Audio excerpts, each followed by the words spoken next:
desquels 250 ont déjà été approuvés et signés avec le gouvernement, mais on a encore 260 millions qui sont libres pour allouer à des projets pendant les prochaines années, et on va en discuter dans les prochaines semaines avec le ministre Gauthier et le ministre Jean-Marie. Mais plus intéressant, c'est qu'au mois de novembre, ce groupe qui décide sur les allocations de l'IDA va se réunir pour évaluation à 1000 parcours. Alors, si on arrive à cette évaluation à 1000 parcours sans avoir embauché ou engagé tout l'argent, ou si on arrive avec aucun résultat, il y aura une tentation de reprendre une partie de cet argent qui ne soit pas encore dépensé, parce que, comme vous savez, chaque année, il y a un darling, une petite amie des bailleurs de fonds. Il y a 2 ans, c'était Haïti, mais demain, je crois que ce sera Burma. Il y a toujours un ou deux qui arrivent sur la scène et qui demandent des ressources. Alors, moi, j'aimerais bien arriver au mois de novembre, d'abord avec tout l'argent embauché, et ça, je suis en discussion avec les ministres sur cette affaire, et avec vous, il faut être clair qu'avant de voir le mois de novembre, qu'on a besoin d'avoir des histoires à raconter, de dire que l'argent a été engagé et que ça a changé la vie des gens. On va organiser toute une campagne de relations extérieures, on va faire des films, des notes sur chaque projet, etc. Parce que je veux aller en novembre à cette réunion avec des histoires des gens auxquels les projets financés, les programmes du gouvernement appuyés par la banque les ont touchés. Dans le secteur éducation, dans le secteur infrastructure, dans le secteur sociaux, il faut qu'on puisse leur dire que cet argent qui a été donné de façon extraordinaire a été mis à bon usage et qu'il touche la vie des gens sur le terrain. Notre présence à cette revue est une manifestation de l'intérêt accordé par ce gouvernement à la contribution attendue de la communauté internationale. Qu'il me soit permis de rappeler à votre bienveillante attention qu'en 2007, la Banque mondiale fut parmi l'un des premiers à s'aligner aux orientations du document de stratégie nationale pour la croissance et la réduction de la pauvreté.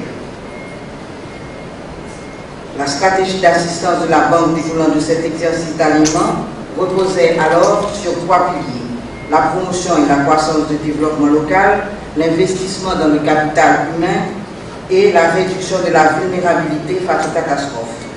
Malheureusement, le séisme du 12 janvier 2010 a totalement bouleversé l'échiquier national. Cet incident dévastateur qui n'a épargné ni les ressources humaines ni les infrastructures du pays a interpellé toutes les consciences et contraint le gouvernement à reviser son plan d'action stratégique. Un plan d'action pour le redressement et le développement d'Haïti a été conçu pour canaliser toutes les énergies, nationales et internationales, vers la refondation du pays. L'élan de solidarité qui s'est manifesté, tant du côté national qu'international, a donné lieu à des engagements de part et d'autre, et particulièrement de la Banque mondiale. Je voudrais saisir cette opportunité pour remercier le groupe de la Banque pour la flexibilité dont il a fait preuve afin d'adapter son programme en vue d'une amélioration des conditions de vie des couches vulnérables. Lors de la revue du portefeuille tenue en février 2011, un certain nombre de facteurs de blocage avaient été identifiés.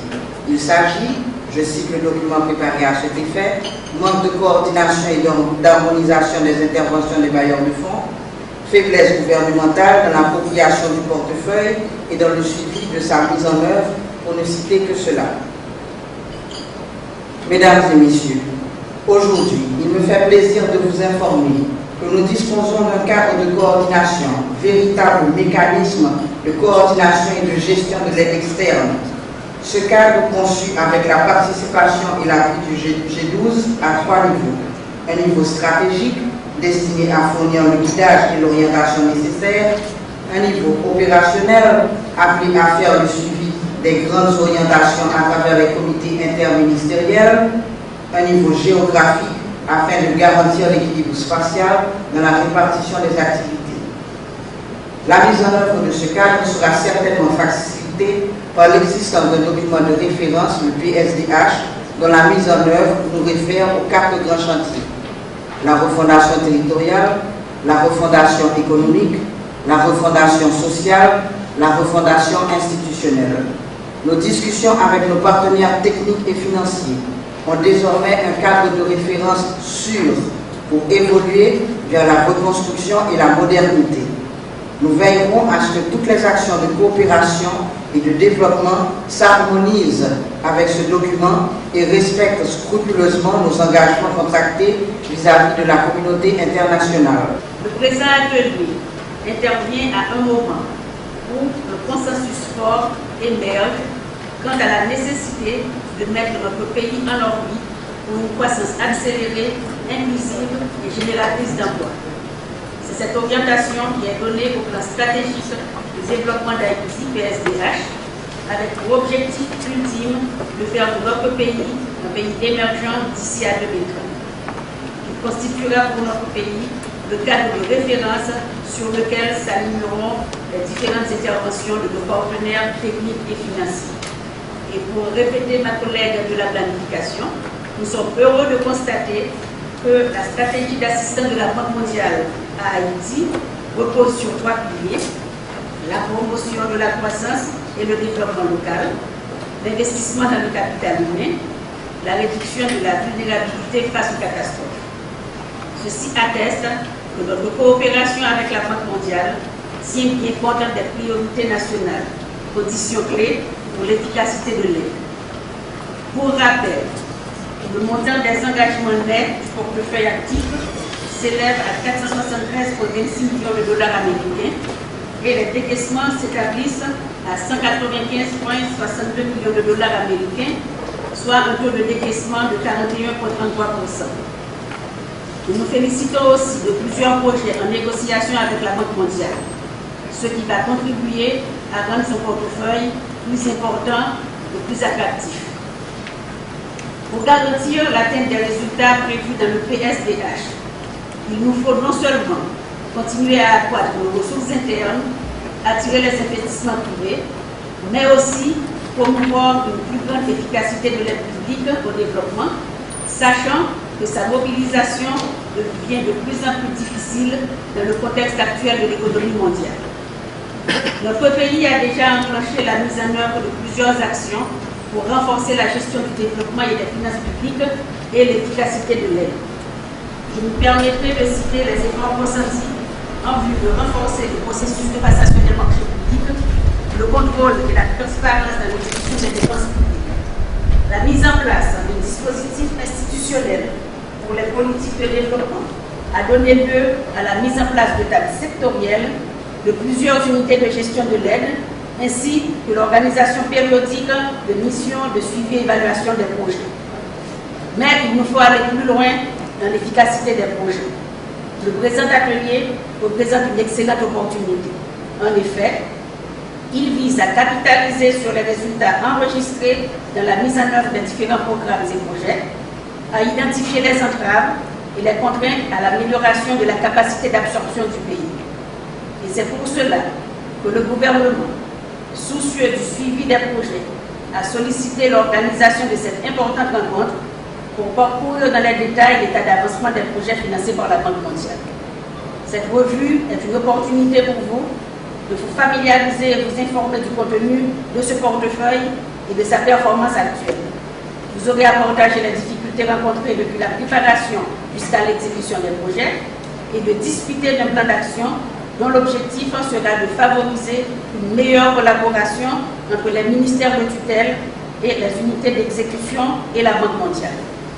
Je ne saurais terminer mes propos sans souligner le soutien qualitatif que le ministère de l'économie et des finances reçoit du Premier ministre Laurent Lamotte pour rendre plus efficace notre coopération avec nos partenaires techniques et financiers. Tout ceci, bien entendu, ne saurait être possible sans les efforts du chef de l'État, son Excellence Michel Joseph Martelly, qui construit jour après jour les conditions favorables à la paix sociale, à la réconciliation nationale, sans lesquelles toute action de développement serait vaine. Tout en vous souhaitant une bonne participation, je déclare ouverte la revue conjointe du portefeuille des projets financés par la Banque mondiale. Je vous remercie et bon travail.